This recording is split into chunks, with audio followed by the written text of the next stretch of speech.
गांव के एक कोने में एक बूढ़ा आदमी रहता था जिसका नाम रघु था। लोग उसे सन की आदमी कहते थे क्योंकि उसकी हरकतें बहुत अजीब और डरावनी थी। वो पूरे दिन अकेला रहता और रात के समय गांव के सुनसान रास्तों पर बिना किसी वजह के टहलता रहता। गांव वाले उसे देखकर से दूर भागते, कहते थे कि उसके घर से रात में अजीब आवाजें आती हैं, कभी किसी के चीखने की तो भी कुछ गिरने की। एक दिन गांव के दो लड़कों अमित और सूरज ने तय किया कि वे रघु के घर जाकर उसकी असलियत का पता लगाएंगे। रात का समय चुना गया और दोनों अपने साथ एक टॉर्च और कुछ खाने का सामान लेकर उसके घर की ओर चल पड़े।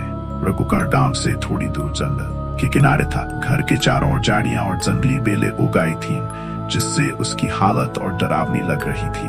दरवाजे के पास पहुंचते ही उन्हें अंदर से किसी के बड़बड़ाने की आवाज सुनाई दी। अमित ने धीरे से दरवाजा खटखटाया, लेकिन कोई जवाब नहीं मिला। उन्होंने दरवाजा खोलने की कोशिश की और वह हल्के से खुल गया।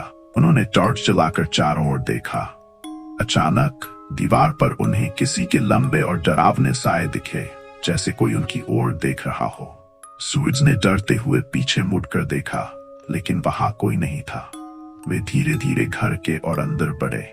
एक कोने में उन्हें कई पुराने और गंदे कपड़े दिखे, जिन पर खून के निशान थे।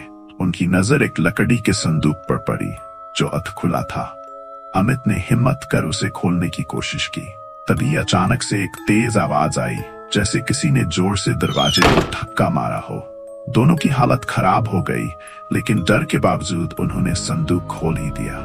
संदूक के अंदर एक पुराना खून से सना हुआ गुड़िया पड़ी थी। उस गुड़िया का चेहरा बुरी तरह से बिगड़ा हुआ था, मानो किसी ने उसे काटा हो। तभी अचानक से एक आवाज आई, तुम यहाँ क्या कर रहे हो? दोनों लड़के मुड़कर देखने लगे और वहां रघु खड़ा था। उसकी आंखें लाल और चेहरा विकृत था।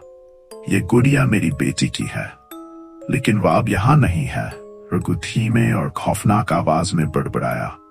उसके बोलते ही गुड़िया के चेहरे पर मानो मुस्कान आ गई और उसकी आंखें चमकने लगीं।